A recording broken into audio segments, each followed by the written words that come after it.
Hi everyone, and welcome to the Quora question of the day. Today chess openings ask, which chess opening should I study first? And then he elaborates, I'm coming back to the game after some time. I really like middle game, but I always mess up the opening. Just want to study a few openings before I get back.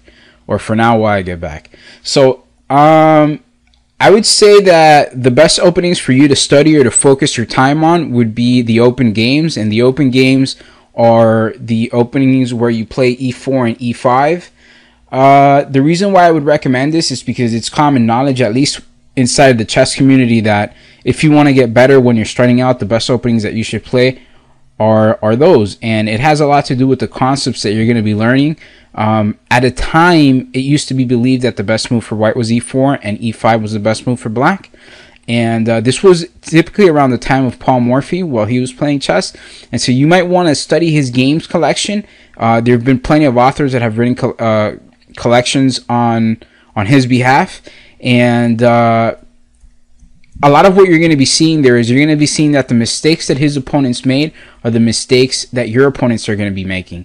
And so when you learn how to punish these mistakes, you become a deadly chess tactician and a very good open games player. And it's also established, Bob Vinnick at least said it, that one of the greatest masters of the open games was Paul Morphy, and that we should all study his games to learn how to play the open games. So, keeping that in mind, I also want to recommend something additional for you.